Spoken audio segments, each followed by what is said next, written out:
வணக்கம். ஸ்ரீ சிவசூர்யா ஜோதிட வித்யாலயம் வழங்கும் காலச்சக்கரம். நான் சிவசூர்யா செந்தில்குமார், கோவில் நகரம், கும்பகோணத்திலிருந்து. தடைப்பட்ட காரியம் திடுதிப்புன்னு நடக்கணும். அதுக்கு என்னெல்லாம் பண்ணலாம்? சில பேர் ஜாதகத்தெல்லாம் பார்த்திங்கன்னா, முயற்சி ஸ்தானம், முயற்சி எடுத்தால் அது வெற்றி அடையணும்னு ஒரு ஸ்தானம் உண்டு. அந்த ஸ்தானம் பார்த்திங்கன்னா ரொம்ப மோசமாக இருக்கும்.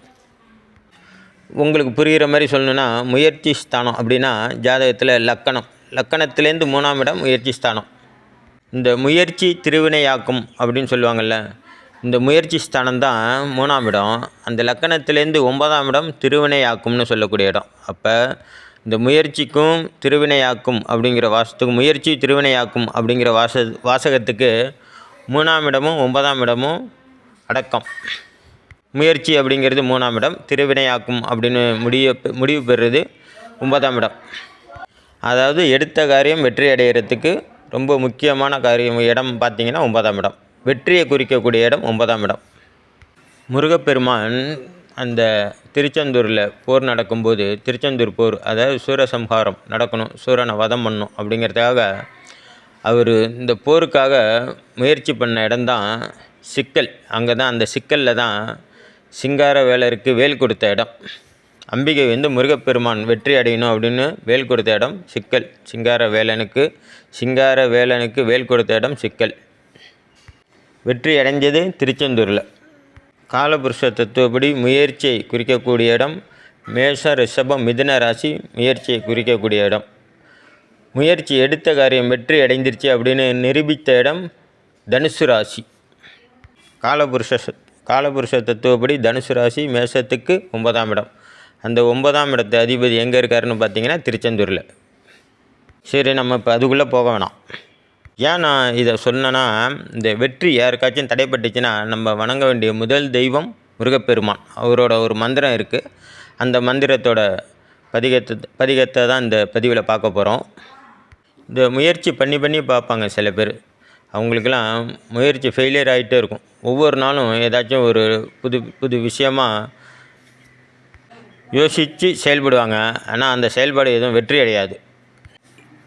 எடுத்த காரியம் எதுவுமே வெற்றி அடையலை அப்படின்னா அவங்களோட ஜாதகத்தில் பார்த்திங்கன்னா 3ஆம் இடம் ரொம்ப பாதிக்கப்பட்டிருக்கும். இந்த 3ஆம் இடத்துல கண்டிப்பாக கேது பகவான் உட்காந்துருப்பார், தேய்பிரை சந்திரனோட. ஏன்னா மனதை குறிக்கக்கூடிய சந்திர பகவான் அங்கே தேய்பிரை சந்திரனாக அமர்ந்து 3ஆம் இடத்துல, லக்கணத்துக்கு 3ஆம் இடத்துல தேய்பிரை சந்திரனோட கேது பகவான் எந்த விதத்தில் சம்மந்தப்பட்டாலும் முயற்சி பலிதமாகாது, எடுத்த காரியம் வெற்றி அடையாது, ரொம்ப இழுபறியாக இருக்கும். இதுக்கெல்லாம் என்ன காரணம்னு பார்த்தோம்னா, பூர்வ ஜென்மத்தில் நாம் பண்ண, தெரிஞ்சோ தெரியாமல் நம்ம என்ன வேணுங்கன்னா ஒருத்தங்களுக்கு தீங்கு இழைக்க போகிறோம். எந்த ஒரு ஜாதகரும் தீங்குன்னு நினச்சி யாரும் செய்ய போகிறதில்ல. பட்டு விளையாட்டு தினமாக சின்ன பிள்ளைகளை பார்த்திங்கன்னா தவக்கலை அடிக்கிறது, ஓணான் அடிக்கிறது, பாம்பு அடிக்கிறது, இதெல்லாம் சின்ன வயசில் இரத்த திமிரில் எல்லோரும் பண்ணுறது தான். அதெல்லாம் தெரிஞ்சு பண்ணுறது இல்லை. பிற்காலத்தில் நமக்கு இந்த மாதிரிலாம் ஒரு தோஷம் ஏற்படும் அப்படின்னு, நமக்கு இல்லை, அவங்க குழந்தைங்களுக்கு, அடுத்த வாரிசுக்கு ஏற்படும் அப்படின்றத நினச்சி பார்க்க போகிறது கிடையாது.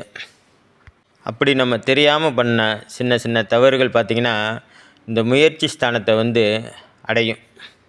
அதிலும் இந்த சின்ன குழந்தைங்கள்லாம் பார்த்திங்கன்னா தவக்கலை பிடிச்சி பிளேடால் அறுக்கிறது, ஓணானை பிடிச்சி அறுக்கிறது, ஓனா வாயில் புகையில வச்சு திணிக்கிறது, இந்த மாதிரி ஏகப்பட்ட வேலைலாம் பண்ணுவானுங்க. அதே மாதிரி இந்த பாம்பை பிடிச்சி சுருக்கு போட்டு இழுக்கிறது, பாம்பை அடிக்கிறது, இந்த மாதிரி சித்திரவதையெல்லாம் பண்ணுவாங்க. இது எல்லாமே அவங்க குழந்தைங்களுக்கு, அதே மாதிரி அவங்களோட வாரிசுக்கு பின்னாடி இது அடையாளமாக ஜாதகத்தில் நிற்கும்.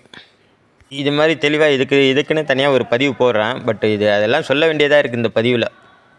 இந்த முயற்சி ஸ்தானம் ரொம்ப மோசமாக இருக்கும். கேது பகவான் உட்காந்து அதில், கேது பகவானோட சந்திர பகவான் ஏதோ ஒரு விதத்தில் கனெக்டானா பார்வை, சேர்க்கை, நட்சத்திர பரிவர்த்தனை, இந்த மாதிரி கேது பகவான் 3ஆம் இடத்துலேருந்து அவர் சந்திர பகவானோட, தேய்பிரை சந்திரனோட ஏதோ ஒரு விதத்தில் தொடர்பு ஏற்பட்டுச்சுன்னா அவங்களோட முயற்சிகள் எல்லாம் பலிதமாகாது, முயற்சி திருவினை ஆக்காது. அவங்க எடுக்கிற எந்த காரியமும் தோல்வியாக தான் இருக்கும். எது செஞ்சாலும் விளங்காது அப்படின்னு சொல்லலாம் ஒரே வரியில். இந்த 3ஆம் இடம் பாதிக்கப்பட்டால் கண்டிப்பாக 9ஆம் இடம் பாதிக்கப்படும். ஒரு உதாரணத்துக்கு 3ஆம் இடத்துல கேது உட்காந்தா 9ஆம் இடத்துல ராகு உட்காருவார். கண்டிப்பாக 3ஆம் இடத்துல கேது அவரோட நட்சத்திரத்தில் உட்காந்தா 9ஆம் இடத்துல ராகு அவரோட நட்சத்திரத்தில் உட்காருவார். இந்த மாதிரி ஸ்ட்ராங்காக கேதுவும் ராகுவும் அமரும்போது 3ஆம் இடம் பாதிக்கப்பட்டால் அப்புறம் ஆட்டோமேட்டிக்காக அதுக்கு 7ஆம் இடம் ராகு உட்காந்து 9ஆம் இடத்தை பாதிக்கப்படும். அதனால் இந்த முயற்சி ஸ்தானம் உங்களுக்கு பாதிக்கப்பட்டாலே வெற்றியை குறிக்கக்கூடிய ஸ்தானமும் பாதிக்கப்பட்டு போயிடும். இப்போ இதுக்கு என்ன செய்யலாம் அப்படின்னா, ஒரு எளிய மந்திரம் இருக்குது, அதை சொல்கிறேன் பாருங்கள். நீங்கள் கேள்விப்பட்டிருந்தால் அதை தொடர்ந்து எந்த ஒரு காரியம் செய்கிறதுக்கு முன்னாடியும் கணபதி மந்திரத்தை சொல்லிவிட்டு இந்த மந்திரத்தை சொல்லி பாருங்கள். 6 முறை சொல்லுங்கள். ஆறுமுக பெருமானை நினச்சி 6 முறை சொல்லுங்கள். மனசில் 6 முகத்தோடு தோன்றிய முருகப்பெருமானை ஆவாகனம் பண்ணிக்கோங்க இதயத்தில். இந்த மந்திரத்துக்குள்ளே போவோம். கெடுவாய் மன்னனே கதிகேல் கரவாது, இடுவாய் வடிவேல் இறைதால் நினைவாம், சுடுவாய் நெடுவேதனை தூள்படவே, விடுவாய் வினையாவையுமே அப்படிங்கிற இந்த முருகப்பெருமானின் மந்திரத்தை காப்பு மந்திரம்னு சொல்லுவாங்க. இந்த மந்திரத்தை முருகப்பெருமான 6 முகத்தோடு தோன்ற முருகப்பெருமானை இதயத்தில் ஆவாகனம் பண்ணி இதயத்தில் இருக்கிற மாதிரி நினச்சி இந்த மந்திரத்தை 6 முறை சொல்லிவிட்டு நீங்கள் எந்த காரியத்தையாச்சும் எந்த விஷயமானாலும் சொல்லலாம். ஒரு கடை துவங்குறதா இருக்கட்டும், கடை திறக்கிறதா இருக்கட்டும், வெளியூர் பயணமாக இருக்கட்டும், இதை சொல்லிவிட்டு கிளம்புங்க. அதுக்கப்புறம் உங்களோட பலன்களை, இந்த மந்திரத்தினால் ஏற்பட்ட நற்பலன்களை நீங்கள் மற்றவங்களுக்கு சொல்லுங்கள். இந்த பதிவு உங்களுக்கு பிடிச்சிருந்தா சப்ஸ்கிரைப் பண்ணி லைக் பண்ணி ஷேர் பண்ணுங்கள். நன்றி, வணக்கம். நல்லதே நடக்கும். வாழ்க வளமுடன்.